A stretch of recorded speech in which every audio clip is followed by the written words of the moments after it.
मैंने स्टेट के सबसे बड़े लीडर को एक बात कहते हुए सुना है कि क्यों हम एक विदेशी स्क्रिप्ट अपनाए जिसने हमारे ऊपर शासन किया, बेसिकली रोमन स्क्रिप्ट क्यों अपनाए, क्योंकि अंग्रेजों ने हमारे ऊपर शासन किया है तो हम क्यों उनका स्क्रिप्ट को अपनाना चाहते हैं, क्योंकि अंग्रेज ने हमारे ऊपर राज किया, इसके लिए हम इसको क्यों अपनाएं। पहला बात है, कोई बोल नहीं सकता कि तिपरासा को कि हमें क्या चाहिए क्या नहीं चाहिए। आपका सुझाव है तो सुझाव सुन लिया हमने, हम एक्सेप्ट नहीं करते। दूसरा बात, अगर आपको अंग्रेजी से इतना प्रॉब्लम है, रोमन स्क्रिप्ट से इतना प्रॉब्लम है, तो अपने बच्चे लोगों को इंग्लिश मीडियम स्कूल भेजना बंद कीजिए। मंत्री लोगों को बोलिए कि इंग्लिश मीडियम स्कूल में हमारे बच्चे नहीं जाएंगे। क्यों सिर्फ तिपरासा का बच्चा बंगाली मीडियम स्कूल में जाएगा और मंत्री का बच्चा इंग्लिश मीडियम स्कूल में जाएगा? ये हमारा घर का बात है, ये हमारा तिपरासा का इंटरनल बात है। बाहर के लोग कौन होते हैं डिसाइड करने वाले कि हम किस स्क्रिप्ट में लिखें? हम तमिल में लिखे, हम तेलुगु में लिखे, रोमन स्क्रिप्ट में लिखे, बाहर के लोग कौन होते हैं बोलने वाले? ये हमारा इंटरनल बात है। आप सुझाव दे सकते हैं, आपका सुझाव सुना।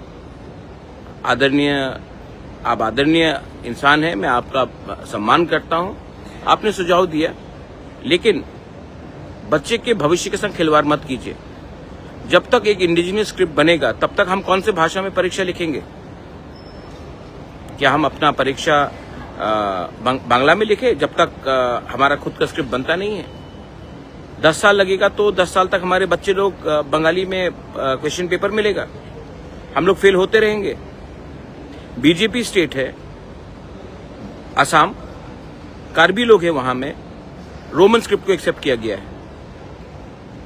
तो असम में, जहां में 6 शेड्यूल एरिया में डिस्ट्रिक्ट काउंसिल में कार्बी लोग रोमन स्क्रिप्ट में लिख रहे हैं, तो क्यों त्रिपुरा में हमें कोई और हमें ज्ञान देगा कि हमको किस स्क्रिप्ट में लिखना है, किस में नहीं लिखना है? और मैं अपने स्टूडेंट्स को बोलना चाहता हूं, बीजेपी के जो लीडर्स हैं उनको भी बोलना चाहता हूं, क्या आप चाहते हैं कि आपका बच्चा, जो बीजेपी में आप लोग लीडर्स हैं, आपके बच्चे लोग बंगाली में क्वेश्चन पेपर पढ़कर परीक्षा दे? इससे क्या हमारा भविष्य, हमारा जो तिपरासा स्टूडेंट्स है, हम बंगाली स्क्रिप्ट के खिलाफ नहीं है, लेकिन हमें अपना अधिकार चुनने का राइट है। हमें कौन सा स्क्रिप्ट चाहिए वो हमारा अधिकार। 99%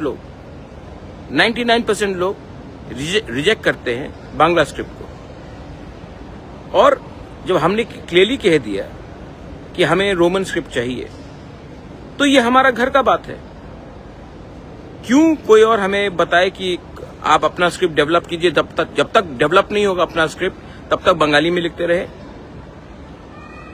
क्वेश्चन पेपर्स इस बार इंग्लिश में होना चाहिए और हमें इंग्लिश में परीक्षा देने का अधिकार होना चाहिए।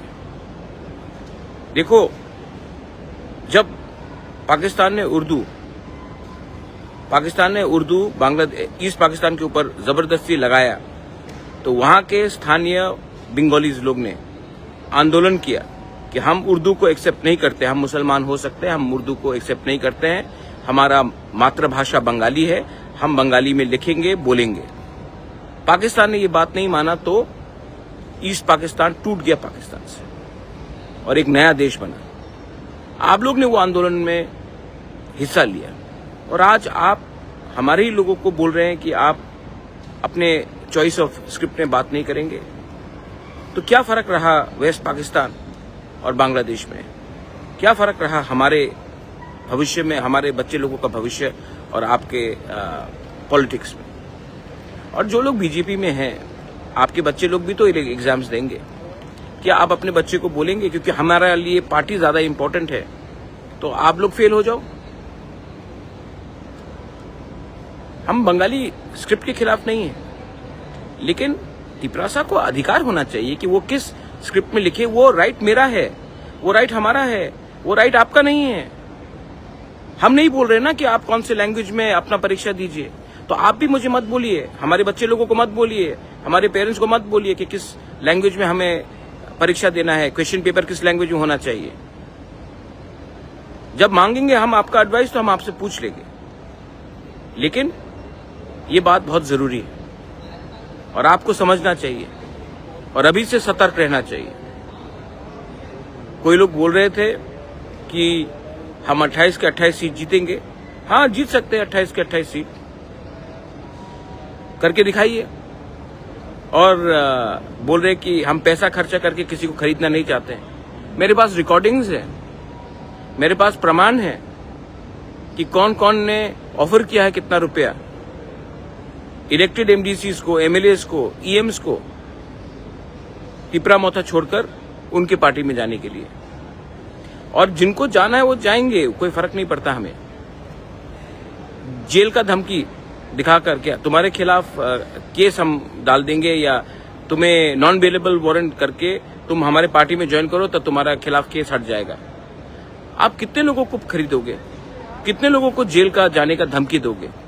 जेल में जगह नहीं पड़ेगा, आपका पैसा खत्म हो जाएगा, लेकिन तिपरासा आपसे पैसा ले लेगा, लेकिन वोट अपने बच्चे का अधिकार के लिए करेगा।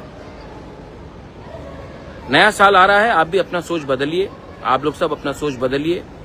अगर आपको त्रिपुरा में शांति चाहिए, एक त्रिपुरा श्रेष्ठ त्रिपुरा चाहिए, तो ज्ञान मत बटाइए। Don't tell us what to do. We know what we have to do. We, the Tiprasa people, will no longer be treated as a second-class citizen in our own state. I may not have all the positions and powers that many of you all have, but I have one thing which you don't have. I have the support of my poor Tiprasas in the villages. And I know that the poor Tiprasas, उनके पास आपसे कम पैसा है, उनके पास आपसे कम प्रयोजन है, लेकिन उनके पास एक चीज है जो आपके पास नहीं है। उनके पास विश्वास है और उनके पास साहस है। हम लोग गरीब हो सकते हैं लेकिन भिखारी नहीं है। गरीब के पास भी एक आशा है कि उसका बच्चा कल पास हो, उसका बच्चा अच्छा शिक्षा प्राप्त करे, बच्चे को नौकरी मिले। और आपको अगर अंग्रेजी से इतना प्रॉब्लम है तो जाकर अपने एमएलएज और मंत्री को बोलिए कि स्कूल में इंग्लिश सीखना बंद करें। और यही बात जाकर आप मेघालय में खासीस को बोलिए, गारोस को बोलिए, मिजोस को बोलिए, कार्बीस को बोलिए, नागास को बोलिए। सिर्फ तिपरासा को धमकी देने से नहीं होगा कि हमको कौन से भाषा में कौन सा स्क्रिप्ट चाहिए। ये मेरा मैसेज सबको है, जिसको जो समझना है समझ लीजिए। ये नया साल आने वाला है, मैं हाथ मिलाना चाहता हूँ, हाथ जुड़ाकर शांति से त्रिपुरा को आगे बढ़ाना चाहता हूँ। आपको अगर इलेक्शन जीतना है तो आप पॉलिटिक्स कीजिए। मुझे अपने बच्चे लोगों का, अपना नेक्स्ट जनरेशन का भविष्य को बचाना है, और मुझे लगता है कि पॉलिटिक्स से ज़्यादा इम्पोर्टेंट वो है, और मैं ये बात करते रहूँगा। जिसको जो बोलना है कर लीजिए। जैसे मैंने कहा, मेरा एक ब्लॉक मीटिंग आपके स्टेट लेवल मीटिंग से ज़्यादा बड़ा होता है, और हमें पैसा भी खर्चा नहीं करना पड़ता है। लोग अपने पैसे से आते हैं। दूध का दूध, पानी का पानी हो चुका है। देखते हैं क्या होगा।